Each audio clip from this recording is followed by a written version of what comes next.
Alright guys, another video on my 4S rally car. Today we're going to be installing some much needed upgrades. Enjoy the video.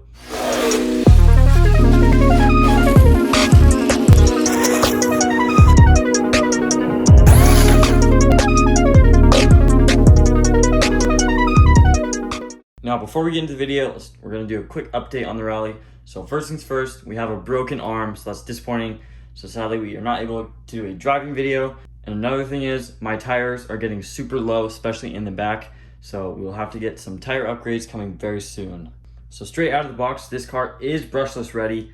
Keep in mind that stock slipper clutch went out almost instantly. And now we have our plastic center drive shaft that is really starting to wiggle around in there. It's just not strong enough to hold up on 4S power.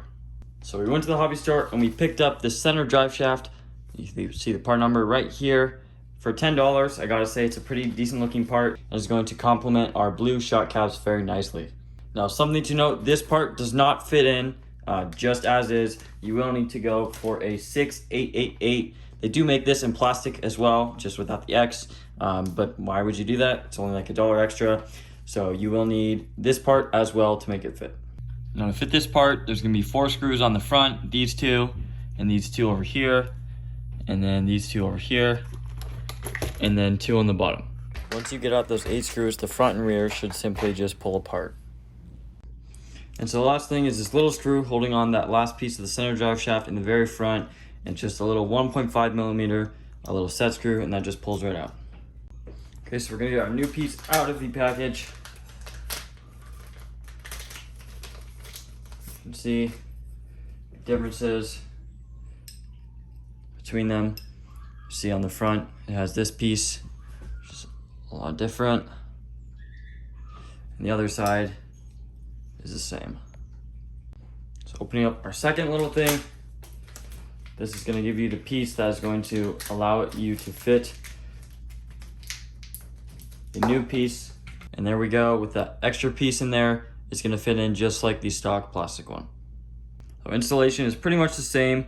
This little piece is going to fit on just like here, just like the stock plastic piece did. You just screw it right in, just with that 1.5 millimeter screw.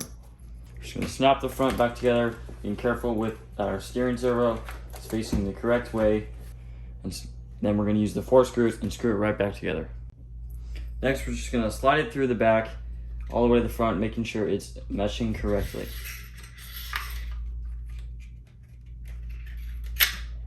Next, I'm going to install my center differential in the back, finishing up the job. Then you're going to want to clip the back in place, spin the tires till it meshes up right, and then use your four screws to screw it back in. Next thing we can do is adjust this little screw here so there's not so big of a gap in between these 2 pieces here, so it doesn't move around like that. Much better.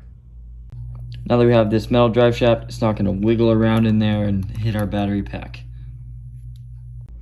Next, we have this dual motor fan that I ordered on Amazon a couple weeks ago. I opened it a couple weeks ago, but was not able to make a video.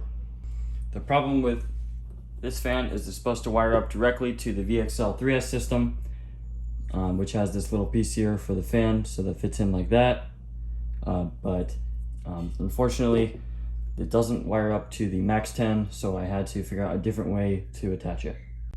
So the fan does come with this extension piece that fits just like that, and it has 2 of these wires here, so I figured I would attach it to a old X-Max piece that can fit right into the receiver, where I can just snip those wires and solder them on from there.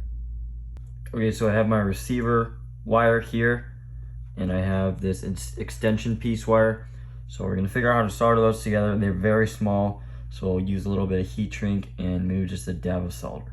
And there we go, there's our shrink wrap on there. It's just some 1 millimeter shrink wrap. So we did a little bit of soldering. It's pretty hard actually. It was just like super small gauge wire, but we got it on there. But now we'll be able to run this piece all the way to our receiver and power it from there. And so the fan is gonna sit on just right here. We just have to be mindful about the space we have between the drive shaft there, so it can be about right here. Then we'll run our wires down through here and put it right into the receiver box. And so I've got a lot of wires going on in there, but we're gonna open that up. I'm not gonna video it, but I just gotta really make sure it's all organized in there because it is pretty jam-packed already. Okay, so we have the wires tight in our top portion here, and it's all wired up into channel 3, which is the accessory. So we're gonna turn it on and test it out.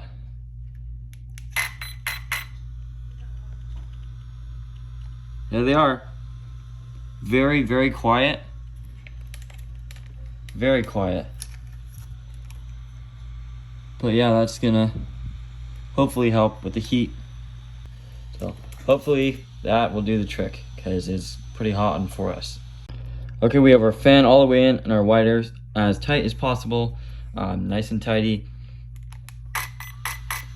Turns on, it's really quiet, much quieter than I was expecting.